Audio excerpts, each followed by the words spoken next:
So welcome to Conversation with Another Point of View, man. I'm grateful and I'm thankful, man. We got Haywood JEFFiRES in the building, man. Former NFL player, man. So we're gonna get right to it. We don't hold up all day. So tell me if this true. It says you spent your first 9 seasons, 1987 and 1995, with the Houston Oilers, where you were selected to 3 consecutive Pro Bowls from 1991 to 1993. Is that true?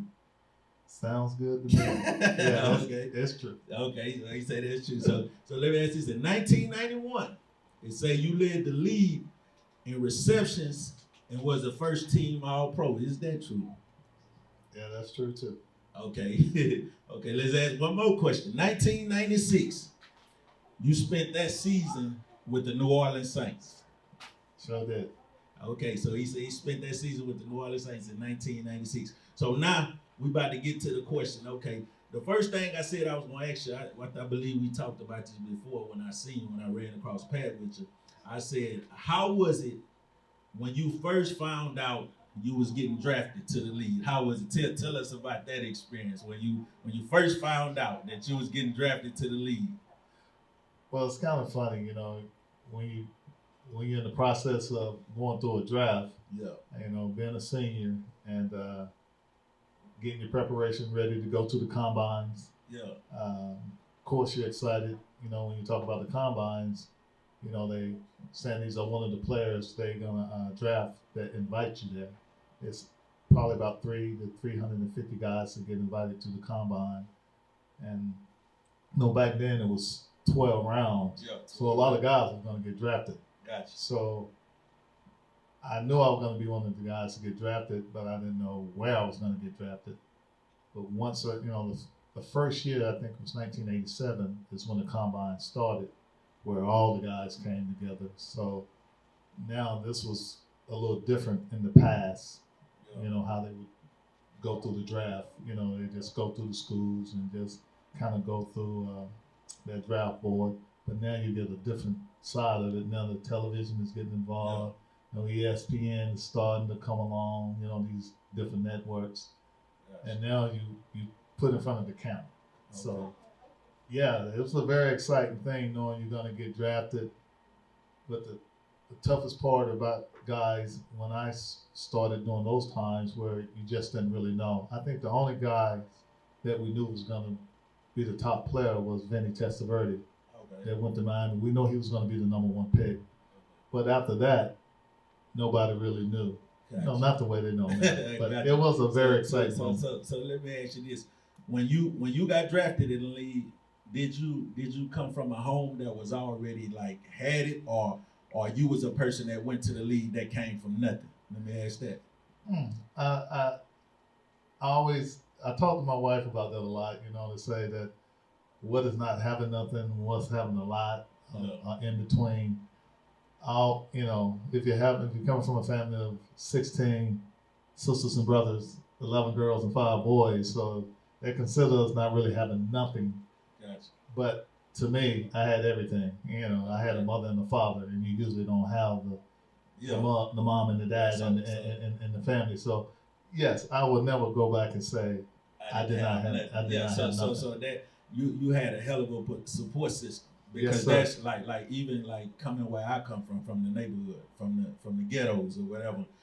It's we play sports, and some of us be hell of athletes, but we might only have a grandmother there. You know what I'm saying? Mama might be doing something in the world, daddy might be doing, and grandmother might be the only thing. So our support system ain't as strong as a person that has a mom and a dad. So I believe that's part of us. That's part of one of the reasons why us from neighborhoods, from the ghettos, don't go all the way far as we can go. Because I believe if we had the mom and dad structure, I believe we'll go farther than where we stop. Because like I said, and I was telling you, I had scholarships to go to college. I had a few offers, but I signed with Texas College, and I had a baby, and I instantly quit. You know what I'm saying? I got my kid's mother pregnant, and I instantly gave up on it. But if I would have had father and mother on me, man, keep going, we'll help take care of this. You just keep going. Then I probably would have went farther. than what I went. So back to the question. Let me ask this. I'm gonna ask this one earlier. What advice would you give a young man that's trying to make it to the league? Well, the first thing I would tell them is that it's not as easy as you think. Yeah. Follow the rules. Yeah. But you're gonna break the rules. Gotcha.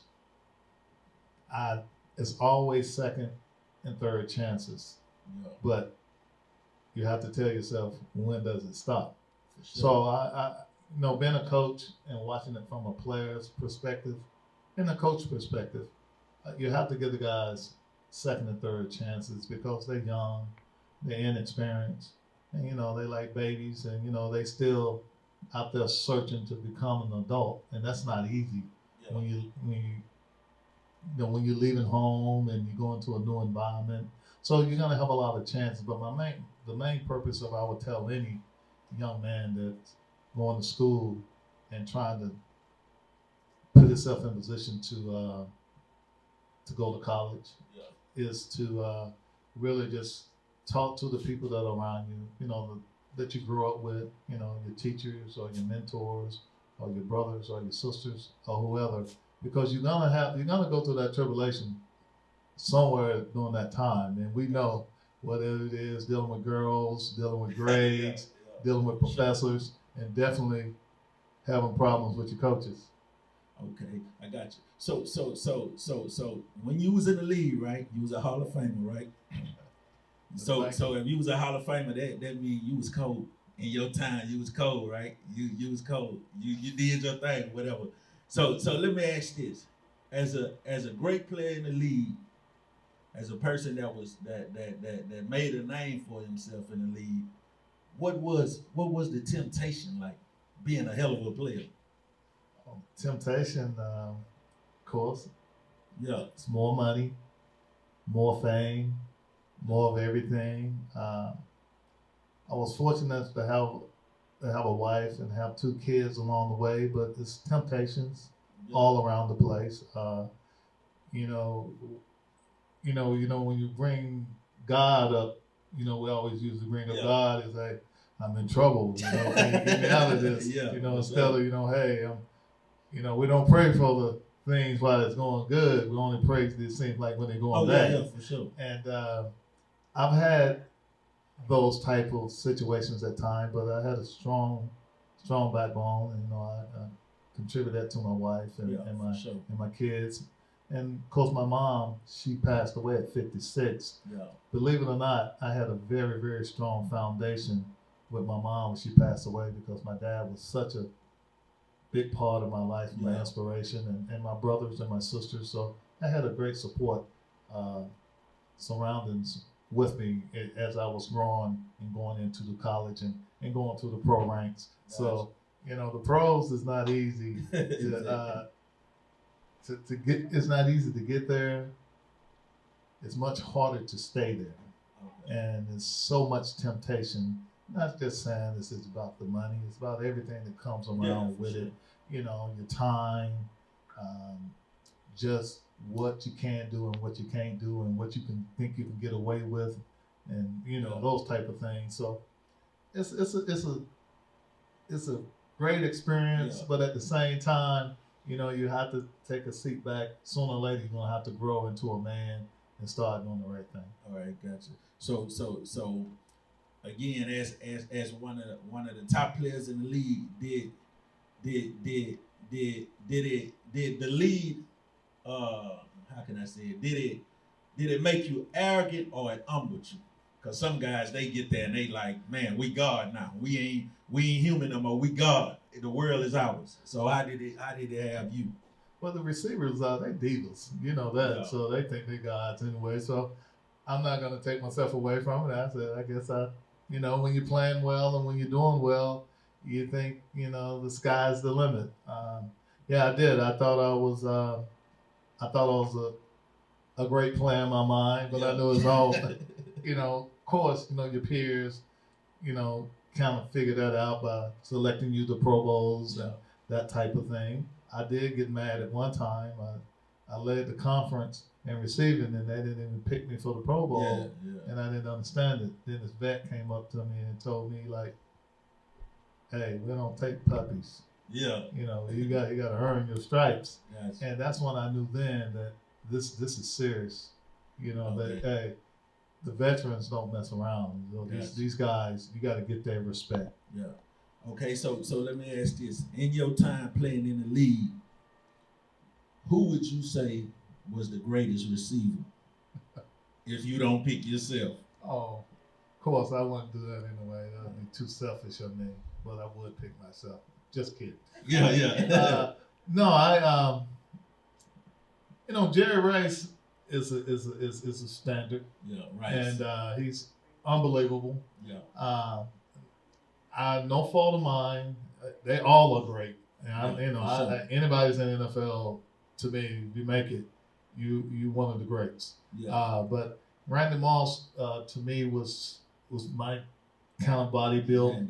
You know, and the things that he did, he determined the first receiver I've seen that changed the defense. Gotcha. And I used to just like, God, they double and triple team this guy. Right. And now he would still catch the ball, and he would still change the way the coverages were prohibited in the league. And to this day, he's the reason why they let him get away with murder now, because they don't want that. They want an offensive game now. Okay. You know, so you see they throw the flags out for anything right now. Okay. So as a receiver, did they throw you the ball a lot? You caught a lot of balls. As a matter of fact, I don't even want to ask that question. I know you was a hell of a receiver and you caught balls and stuff like that. Let me ask you this. What game that you played where you feel as if you took the hardest hit? Oh, well, you know, our rivalry was Pittsburgh Steelers. Everybody in that defense hit hard. You know, from Woodson to Lloyd to Cornell Lake. You can go on and on down their defensive line to their linebackers to their DBs. And then, of course, the Cleveland Browns were fantastic. They had Hanford Dixon and Frank Minifield. So I've gone in my day, you know, the great players that they had in there. And you can go with Cincinnati with Billups and Forcher, the safety. They had great defenses, but Pittsburgh was always the ones that put you back into the training room on Mondays with a lot of ice. Yeah. so Pittsburgh, they was bringing the heat. Yeah, they were bringing it. Yeah. Okay. Let me ask you this. I know you're out the league now, but do you think that we was to put you on the field, you can get out there and run around and catch the ball on somebody right now? Where you at right now? No. I couldn't do it. I know my wife just got me a sauna inside the house, so that I can tell you, just look at what I'm doing. I have to get up in the mornings and afternoons to get in there just to get things circulating again. But no, I can't go back on the field no more. Those days are over. But I'm a watchman now. Yeah, for sure. You're a watchman. I understand that, man. Time has a way of make you put it down for a little while. But what was your workout schedule like when you played football? What was your work schedule like? Workout. Well, this is a little different than they have it today, because today, you know, they don't even wear pads no more. They only have 75 or 80 guys in the camp. You know, we had 140 in the camp, and we practiced 2 and 3 days.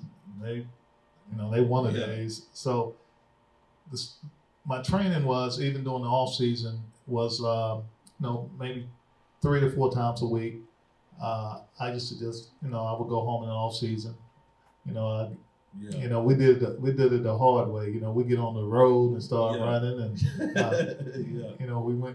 we called the gym running the hills or doing push-ups or sit-ups as far as weights. I wasn't a big weightlifter, but I was calisthenics. Yeah, no doubt about it. I used to work on my conditioning. How many push-ups you was doing back? Like I know y'all back in y'all day, you probably had about 1,000 push-ups out. That's how we did it out with like 1,000. Yeah, because receivers didn't lift a lot of weights. They did a lot of the push-ups, sit-ups, the exercises. you know, the cutting, Yeah. and you know, working on the cone drills and the ball drills.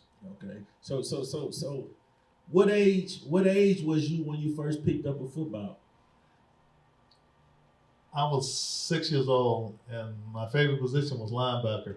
You was a linebacker and you became a receiver. How you become a receiver? Well, they called me a headhunter. That was my nickname. That was my nickname in the little league. Headhunter. It's almost kind of funny how I became a receiver. As time went on from the junior high until I got to high school, I was a defensive back. Gotcha. And they recruited me as a defensive back, but I would go and play wide receiver sometime during high school. But once I got over to college, my first year, all the receivers were getting hurt. Yeah. And they just came to my room one day and they said, well, sir, you need to move to receiver. We just need to see what you can do because we know you played it. Yeah. And I said, well, y'all lied to me. Yeah. You didn't say I was going to play receiver. Yeah. So it was a transition because back then freshmen didn't play. Yeah. You know, we get redshirted. But unfortunately, so many receivers went down. I got the opportunity to play as a freshman, and that don't happen too often during that time. You know, like I said, during 1987. Yeah, for sure. You know, then if you go back even before that, that was 1983. That I had an opportunity to play because everybody got hurt. Yeah. I wanted my 5th year, my red shirt. Because, for sure. Because if you look back in that draft, everybody wasn't 4-year guys; it was 5-year guys. Yeah. During that time. Gotcha. Okay, so you already said to us that you had your mom, you had your dad, but what was it like growing up in the Haywood's home? How was it? Did you have brothers, sisters, or how was it growing up in the home that you grew up in? It was the best. I would tell any young person, any sibling, 1 or 2 or 3, it's nothing like having a family of 16 and to have a mother and a father that's always there. I had that, and it was the greatest thing on earth. I wish my mom was here today. She was, you know, we like to always say that was my best friend. Yeah, she was the greatest mom in the world, the greatest dad in the world. But this is no lie. They were the greatest parents ever. Gotcha. That God could ever put in my life. Yeah, and to this day, my success, it has so much to do with the way they brought me up and the man that I am today. Yeah. But not meaning people say, what is success? You know, being able to have 2 wonderful kids. You know, I have a wife that's very supportive. You know, and like in everything, everything's not perfect, but it is perfect as it's gonna be. And I just had a great opportunity, and I took advantage of it. Yeah, and I contributed that to my parents. They were great parents. Gotcha, man. That's a good thing. So in the years that you played, did you ever play with Warren Moon? I think I probably played with that guy. How it feel playing with Warren Moon? I played 9 years with Warren. I see him all the time now. We always doing events together. Warren's fantastic. He looks fantastic. He's a matter of fact, he just got voted into the Houston Hall of Fame. Yeah. And we all was there to support him. He invited all his receivers. If he wouldn't have invited us, we might have had to talk bad about it. Yeah, but we all was there to support him. For sure. He was unbelievable. I know you heard a lot of the stories how he could sling that ball. That's why I was just right off his fingers. Yeah. He kept everything was always neat, from his shoes to his hair to his game, and especially his mustache. Okay, so I already asked you. I asked you who did you think was the best receiver in your time. So now I'm gonna ask you, who do you think was the best cornerback? Or which cornerback in the league gave you a hard time? Well, I don't want Chris Dishman to get mad. he's over at TSU, but you know, since we were teammates, I won't even give Chris that credit. But Rob Wilson was the most exceptional defensive back I've ever played against, because he could do it all. He could run back kicks, punts. Yeah. He could play the slot. He could play the outside. He could play safety. I mean, Woods can do it all. So was Dion in y'all time? Yeah, he was. So you wouldn't say Dion was the best cornerback at the time? You wouldn't say Dion? Dion was a bad man. Yeah. So, he was a bad. No disrespect. No disrespect. Yeah, Don't I get want to ask on. about Dion. You know, Dion, when I hear Dion talk, Dion say he's the greatest that ever walked the planet. He's the greatest everything. Yeah. So that's the way you got to be. But Yeah. I'm sure, Albert Lewis and Minifield and Dixon and Phillips, and I could go on and on for days how many great DBs was when I was coming on. They were very, very physical. Yeah. Dion was lucky. Yeah. Dion, he was physical at the line. He could run with you now. Them guys, they put their hands on you. Yeah, for now, sure. today they get a lot of penalties if they play today. They couldn't play this damn time. Okay, gotcha. So let me ask you though. I just got a few more questions. Have you ever had a moment where you went to the huddle and you said something crazy to the team? I know. I usually don't say this to Warren, but we had Givens and Drew Hill and Duncan. Yeah. And you already knew the wild ones was Ernest. For sure. Ernest would get the cursing at Warren. And I used to be like, he said, curse back at him. Yeah. He throw a bad pass. He throw an interception. Yeah. For sure. He needs to get it too. Yeah. He needs to get the beef because sure. when we drop a ball or when we run the wrong route, he's going to show us the beef. I used to sit back and I said I couldn't really do it to Warren, but Ernest would do it, and I guess they kind of had that because he paid Ernest no attention. He'd let Ernest swear all day long, and Drew Hill be over there like. So you used to be by Ernest when Ernest was scoring. He'll do his little dance and stuff like that. Where did that dance start from, man? Where you get that from? I know you was in the locker room one time. He was practicing on it. Man, this dude practice every day. I mean, I didn't practice every day because I felt like I was hurt. When I came in, I got in that ice, so I had to miss at least one day of the week. Gotcha. But Ernest loved the game, and his background was from tumbling and doing those types of acrobatic type of things. So he's a really good guy. If you take all those guys, if you go with the run and shoot receivers, Curtis, he was the preacher. Curtis gonna preach it. He gonna pray with everything. Yeah. Curtis prayed on everything. I said, Curtis, we ain't got time to pray on this. But we had to wait. Yeah. That was Curtis and Drew. Drew wanted no nonsense too. Like, he was always nervous about that, and I was just loosey goosey and just did my thing. And of course, Ernest was the swear guy.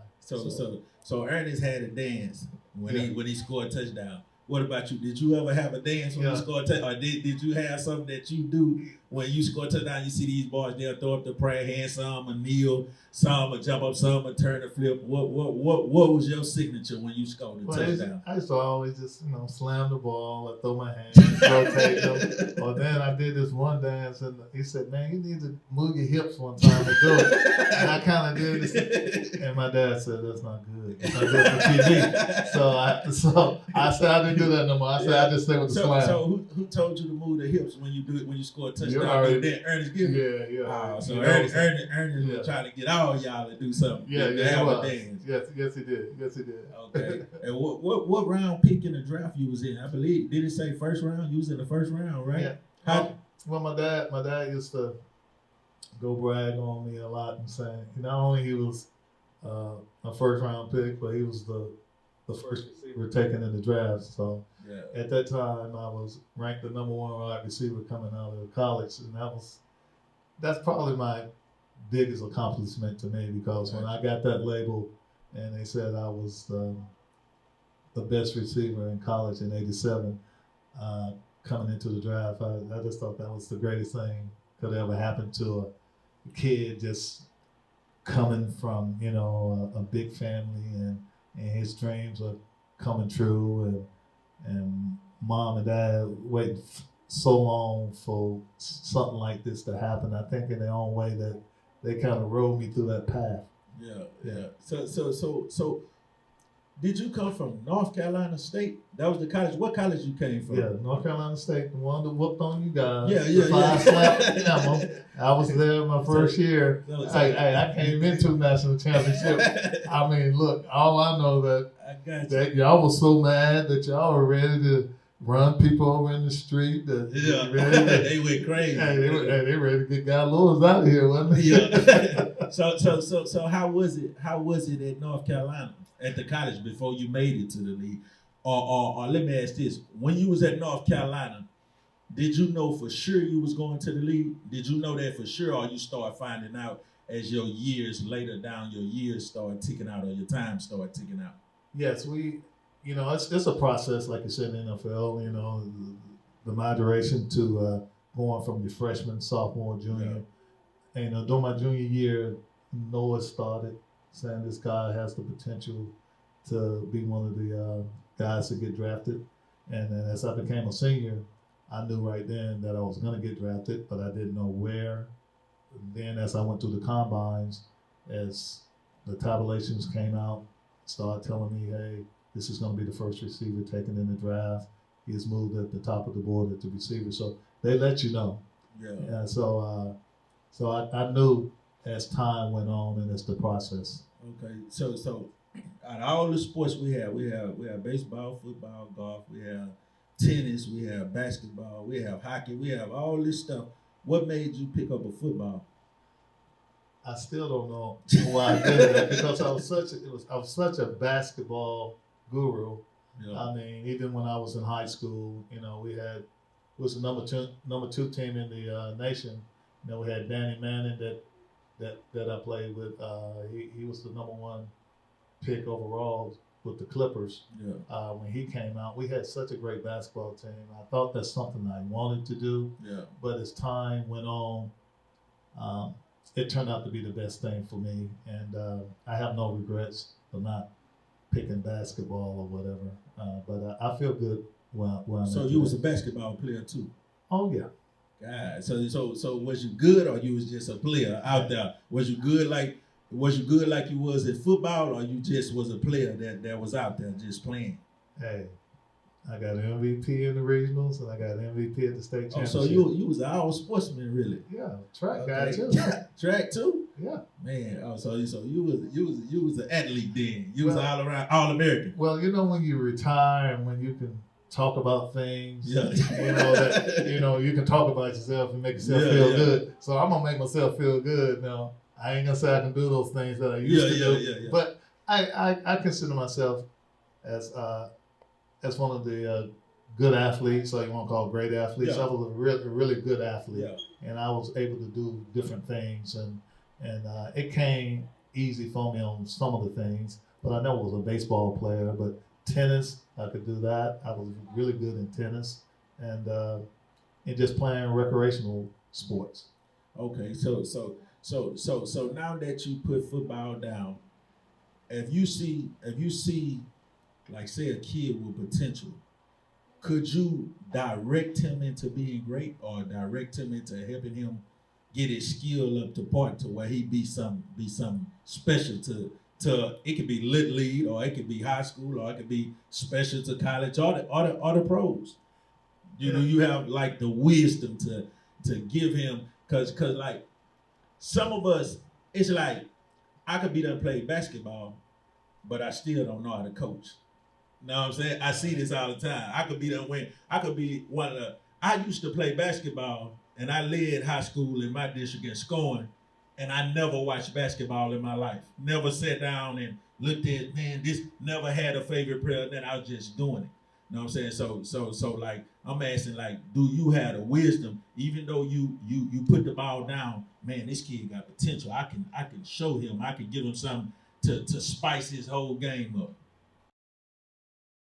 Everything seems like everything's based on speed so much, and sometimes I think it's overrated, but it's not. Yeah. But I think that'll help you. It's a necessity if you do have it, but you don't have to have it.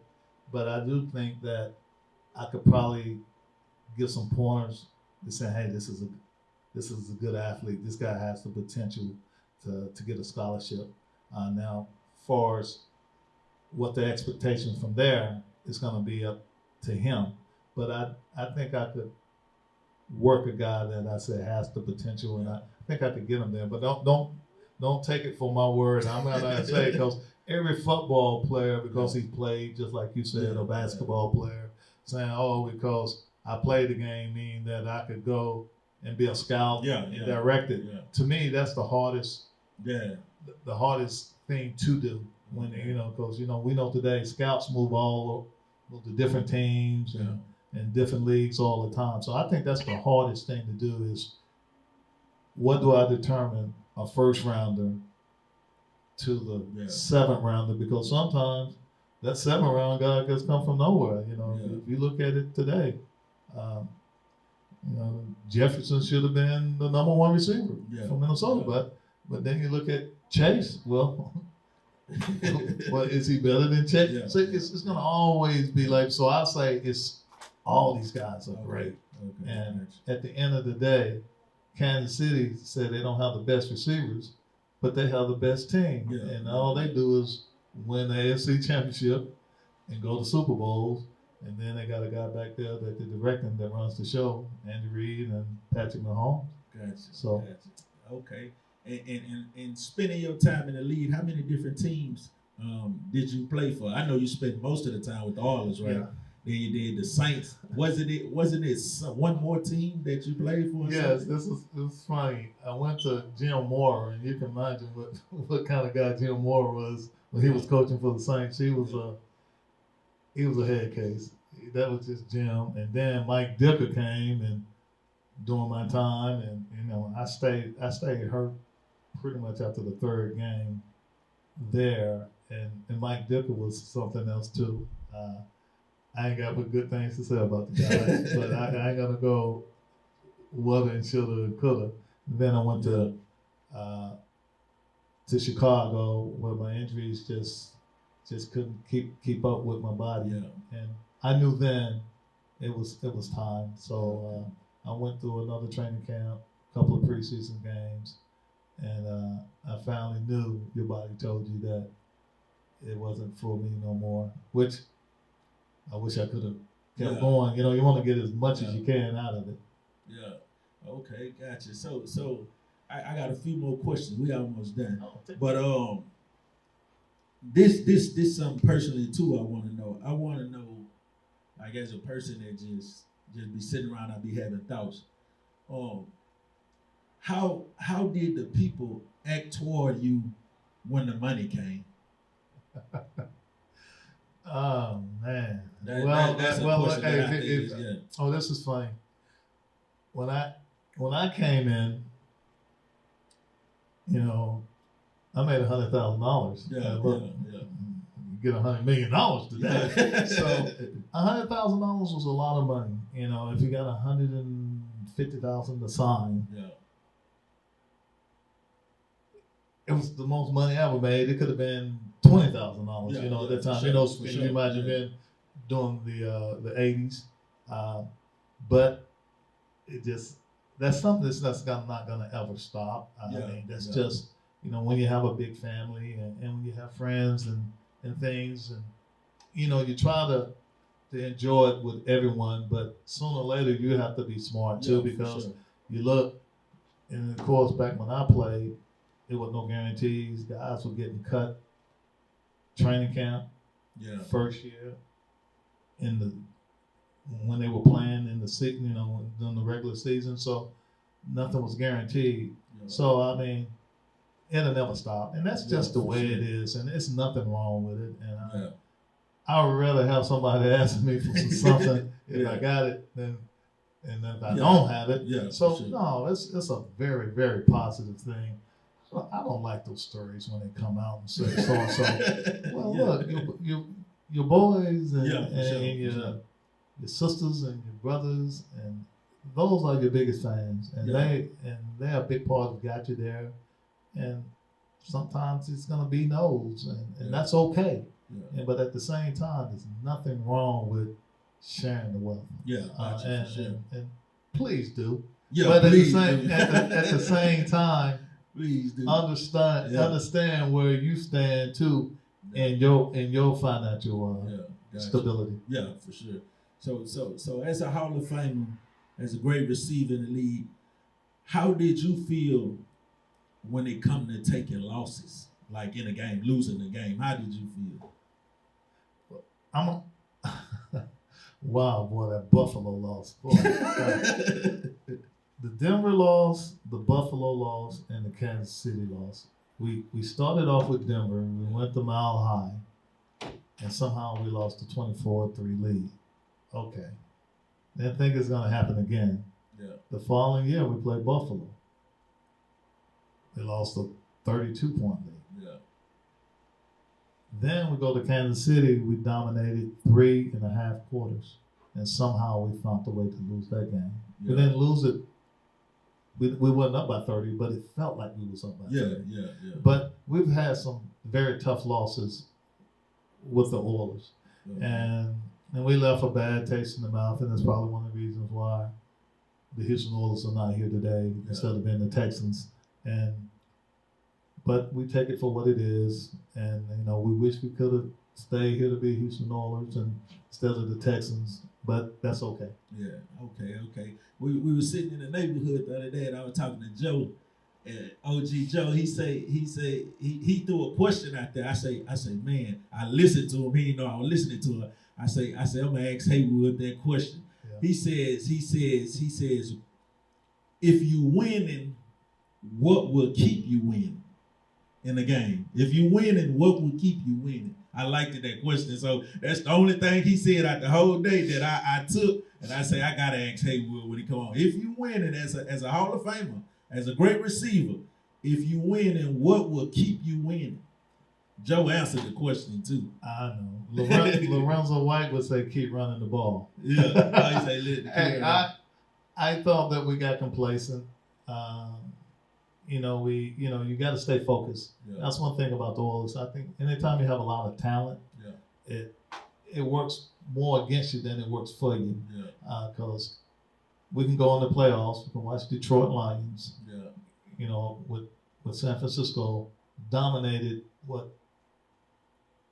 2 quarters like it wasn't nothing, and all of a sudden, how do you come out there like you flat like that? Yeah. They say, well, they stopped doing what they were going to do. I said, no, you just lose your focus. And the hardest thing for any player, I don't know if you've been in that situation, is when you get up and when you're just satisfied. And I'm going to just relax. Yeah. But I don't know what comes over you, but as athletes, it always do. And I know Michael Jordan talks about that a lot, like kill. And that's something that a lot of the guys don't have in them. But I can tell you one player does have it in him. That's Patrick Mahomes. I watch the game, as much as I can, but I watch this guy. He's always going for it. He's always ready. He's checking the left to the right. Then he comes off the sideline. I watch him. I've been watching. And Warren was like that a lot. But what Warren would always would tell you that if he had to change anything differently, he would have got more involved with his players. And he's right. And we should have been accountable for him. And he took all the blame. He got through for more yards than everybody every year, but it still didn't matter. It always still comes down to the end of the game. The wins and the losses, like you said. And I think we let Warren down in a lot of ways like that, even as receivers. So have Warren ever threw you a ball that you missed and he went crazy? Yep. I used to come back home crying to my wife. Warren ain't gonna throw it to me next week. Yeah. He said Warren ain't gonna throw it to me. I said, well, I've always noticed this. When we go and watch film, they always speed it up when he throw the interception, but they never speed it up when you drop a pass. So I understood that hey, he was the guard of the team. He was the power. So So how many catches do you think you caught out your whole entire career? Oh, I caught a few hundred. I was hurt there for a few years. I could have caught a lot more, and I wish I wouldn't have dropped as many. You know, you always say wasn't, coulda, and shoulda. Yeah. I never go back that way. I look at it. You know, sometimes I get to my son. He'll always try to critique me, and he'll say, "Dad, he's a heck of a player. Yeah. Dad, why did you drop this one?" I said, "Where you find that film at?"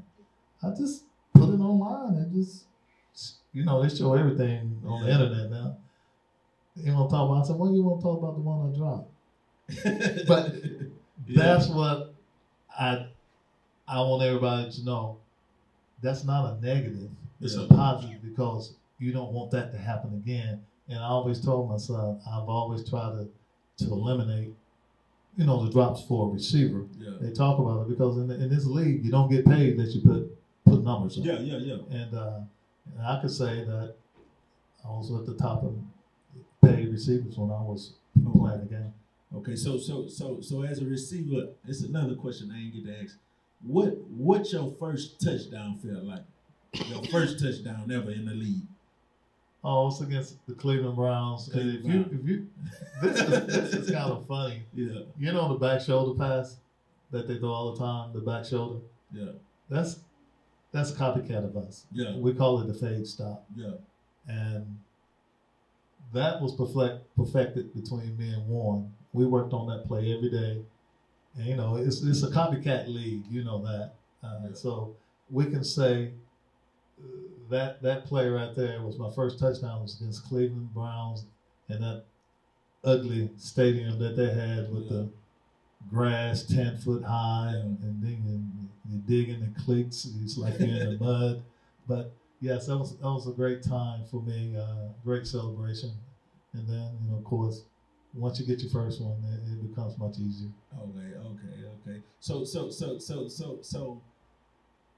can you name, like, to somebody that's watching or to somebody that's out there that's a receiver, that's working their way through high school, college, or anything, can you name one drill that they can use that can better them as a receiver?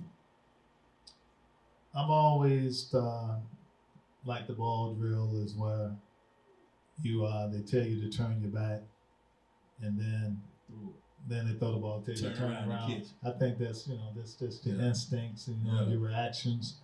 That makes your coordination and your eye coordination so much better to receive. To me that's the number one drill for us to receive. Okay. It's not the the ball coming out of the machine. Yeah. So if they turn around, you throwing the ball, they got to turn around the kitchen. That'll help their hands get better and everything. Oh yeah. Did you ever catch any one hand touchdowns or caught the ball with one hand before on somebody? Matter of fact, I got another question after that. I know Curtis and Ernest used to do a lot of those one hand catches. Yeah. I probably caught a few of them. I caught a few of them. You know, of course, back then they held a lot. Yeah. They will hold that arm when they get to, when you're trying to put it up, you only get one up. So I've had a couple like that. So who was your nastiest play on? Who was the one that you caught the ball on and you'll never forget? This is, they ran this play, they threw you the ball, and this person tried their best to stop you, and you caught the ball on them. Who's it? You remember Stan Petrie? Stan Petrie. I heard that. Okay, he's Houstonian. Okay. He played for Kansas City Chiefs. Yeah. He had a bad day against me. I put up about 250 for 9 and a touchdown for him, and an 87-yard touchdown. He couldn't stop me that day. Stan, he calls me all the time. He still talks about that day. But once a receiver or any player's in the zone, I don't care who's on you, they're not gonna stop you. Do you think that you caught more balls than you dropped? I would hope so. But that's we go into the could you imagine having 4 receivers and as much as we threw the ball that that Ernest and Drew and Curtis, they all fussed about how many balls was getting thrown to each other. Okay, gotcha. So this, I'm in my last 2 questions, I believe. When you would go out, you would play these seasons in the league, and then if you ever had a break to come home, how did you feel when you came home around your people? Like, how did you feel like when you were taking your break? Or yeah, how did you feel? Oh, my daddy was my biggest party fan. Yeah. It was party time when I went home. We had the 4th of July all the time. It'd be about 300 or 400 people at my father's house. The police were like, "Don't worry about it." Yeah. It was awesome. You know, the police was nice then. I don't know what happened today, but I hope they still stay nice. But I don't try to stay out of their way as much as possible. But we always had great parties when I came home. We was a big celebration family. You already know how. Yeah, for sure. especially with the black family. Yeah, for sure. We're gonna celebrate now. Yeah, so. for sure. Okay, this is my last question. On nights you went out, say you was in the league, you went out, you might go to a bar, club, you might hang out with friends or whatever. What was that feeling like when you be in the club knowing that I'm one of the head receivers in the league, I'm the man? How did you feel like when you be out? Did it like cause me and Haywood could be out. And I'm at the status I'm at now, but I'm with this Haywood that was a Hall of Famer. I'm with Haywood that was the man.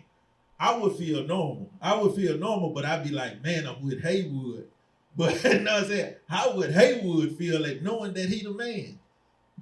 I know, man. If you're gonna be with me, I'm gonna have that leather suit on. So hey, you're gonna have a good time. Yeah, we're gonna have the Dom Perignon and the good liquor drinks. We're gonna have some good food. Yeah, and we're gonna have a posse around us. I always had a big posse. Oh, okay. Yeah, so that's just how my role was. So was you at a status where by being successful, being a Hall of Famer, or being a hell of a receiver in the league, put you in a spot to where some doors was just open just because you were who you was? Well, that was fun. You you didn't have to wait in the back of the line. We could get in.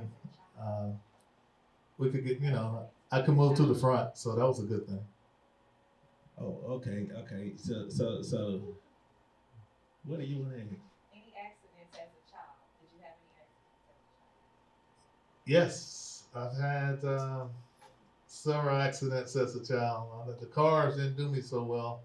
I probably had 4 or 5 accidents. I had a very serious accident when I was about 7 years old, and I was in the hospital for about a year and a half. Oh, okay. So you had an accident as a child? Yes. So driving a car? No, I got hit by a car. Oh, you got hit by a car? Wasn't paying attention.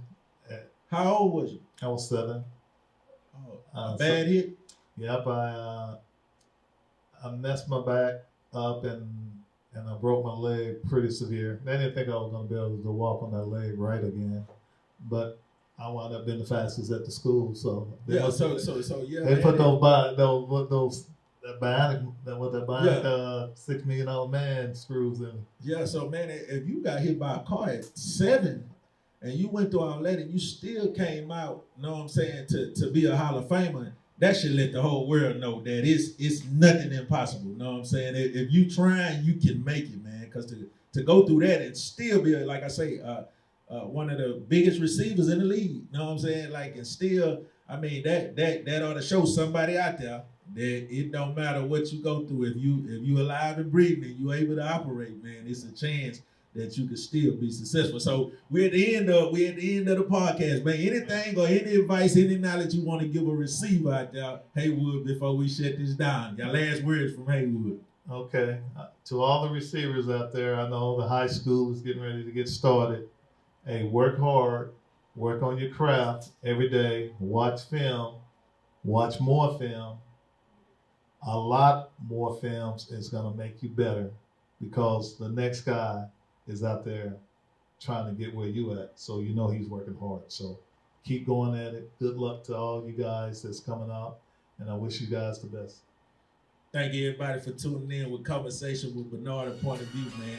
Y'all heard from a Hall of Famer, one of the greatest, Haywood JEFFiRES, man. Thank y'all for tuning in. Appreciate it, man. Thank you, brother. Yeah, for sure.